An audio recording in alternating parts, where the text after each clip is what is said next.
Le 12 août 2019. Abidjan bascule. La nuit est tombée depuis longtemps sur la métropole ivoirienne, mais l'actualité va réveiller toute une nation. Dji Arafat est mort. À seulement 33 ans, l'un des artistes les plus influents d'Afrique disparaît dans un accident de la route. Une moto, une benne à ordures. Et soudain, le silence. Le choc est immense. Des millions de fans pleurent leur idole. Mais très vite, derrière les larmes, une question commence à se poser. Était-ce vraiment un simple accident?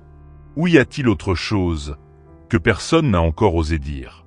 C'était vraiment un accident trop étrange.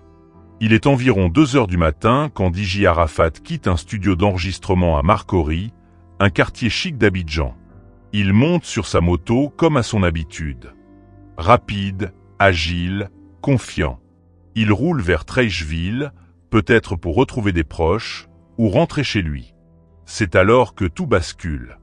Son scooter percute violemment l'arrière d'une benne à ordures en marche arrière. L'impact est terrible. Son casque ne résiste pas.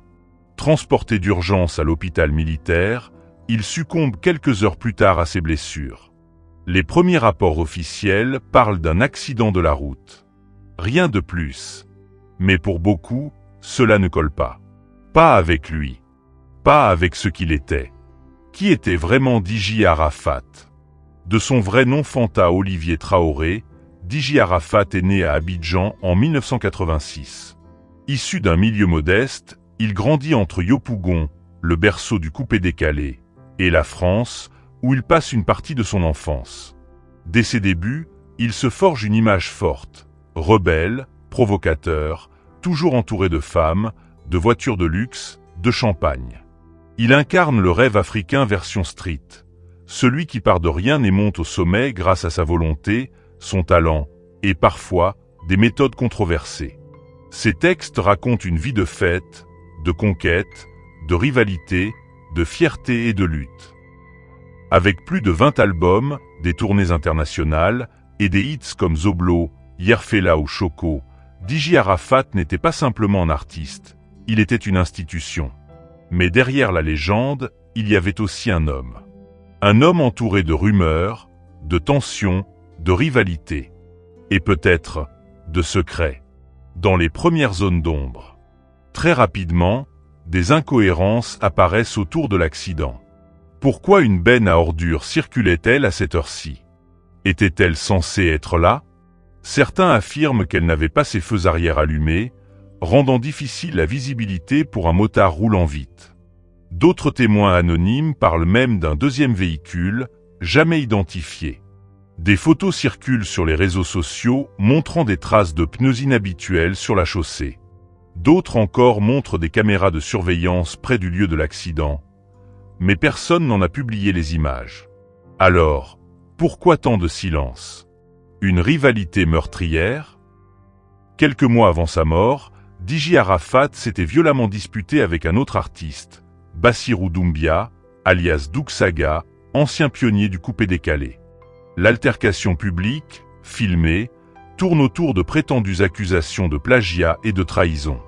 Quelques semaines plus tard, Douk Saga décède brutalement, officiellement d'une crise cardiaque. Beaucoup pensent alors que Dji Arafat aurait été menacé par des proches de Douk Saga, et que sa mort pourrait être liée à une vengeance posthume. Mais sans preuve, ces rumeurs restent spéculatives. Dettes, conflits ou règlements de comptes. D'autres pistes sont explorées. Certaines sources affirment que Dji Arafat aurait eu des dettes importantes, non seulement financières, mais aussi artistiques. Des producteurs, des collaborateurs auraient exigé des comptes. Des rumeurs circulent également sur des conflits territoriaux dans le milieu musical ivoirien, où la loyauté compte autant que le talent. Certains murmurent même que des forces politiques auraient eu intérêt à voir disparaître une figure aussi populaire, capable de mobiliser les foules. Rumeurs non confirmées, mais jamais complètement dissipées. Sur l'enquête officielle, c'est une conclusion ambiguë. Après plusieurs mois d'enquête, la justice ivoirienne publie un rapport final. Selon les experts, l'accident résulte d'une combinaison de facteurs. Vitesse excessive du scooter. Manœuvre imprudente du conducteur de la benne. Absence de visibilité nocturne. Le conducteur de la benne est entendu, mais aucune charge pénale grave n'est retenue contre lui. Le dossier est clos. Officiellement, Diji Arafat est mort dans un accident banal. Mais pour beaucoup, cela sent l'inachevé. Le silence des caméras. L'un des points les plus troublants reste l'absence de vidéos claires du moment de l'accident. Plusieurs commerces situés à proximité disposent de caméras de surveillance, mais aucune n'a été publiée. Certains affirment que ces images ont été confisquées par les autorités, d'autres qu'elles ont été effacées volontairement. Un journaliste local, Kofi Clément, lance une enquête indépendante. Il affirme avoir parlé à un employé municipal qui aurait vu des agents récupérer des bandes vidéo peu de temps après l'accident. Mais sans preuve tangible, l'information reste difficile à vérifier. Hommage national et héritage. Malgré les zones d'ombre, la Côte d'Ivoire célèbre Diji Arafat comme une gloire nationale. Des funérailles grandioses sont organisées à Yopougon. Des dizaines de milliers de personnes affluent. Même le président de la République assiste à la cérémonie. Diji Arafat est élevé au rang de symbole, celui d'un enfant du peuple devenu roi, mort trop jeune. Depuis sa disparition, ses morceaux continuent de cartonner. Ses clips passent en boucle sur YouTube. Son album posthume, Yorogang, sort quelques mois après sa mort, devenant instantanément culte. Il est même récompensé à plusieurs reprises. Des indices refont surface. En 2021, une information inattendue relance les débats. Un ancien employé de la mairie d'Abidjan contacte un site d'investigation local. Selon lui, la benne aurait été envoyée à cet endroit précis sur ordre d'un haut responsable municipal pour bloquer une rue pendant des travaux non annoncés. Ce serait donc une erreur administrative qui aurait coûté la vie à Diji Arafat. Mais là encore, les preuves manquent. L'homme refuse de témoigner publiquement, craignant des représailles.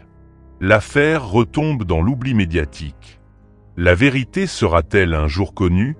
Aujourd'hui, presque 5 ans après sa mort, Diji Arafat continue de vivre dans la mémoire collective. Chaque 12 août, ses fans lui rendent hommage. Sur TikTok, Instagram, Facebook, des jeunes créent des vidéos avec ses musiques. Dans les rues d'Abidjan, son portrait orne encore les murs. Mais pour ceux qui veulent savoir, la question reste entière. A-t-on tué Diji Arafat? Ou bien est-ce la faute d'un concours de circonstances malheureuses? Peut-être qu'un jour, un document confidentiel, une vidéo cachée, un témoignage courageux viendra lever le voile sur ce mystère. Jusqu'à ce jour, l'histoire de Diji Arafat restera à la fois une ode à la vie et un rappel glaçant. Parfois, la vérité est là, juste sous nos yeux, mais elle refuse d'être vue.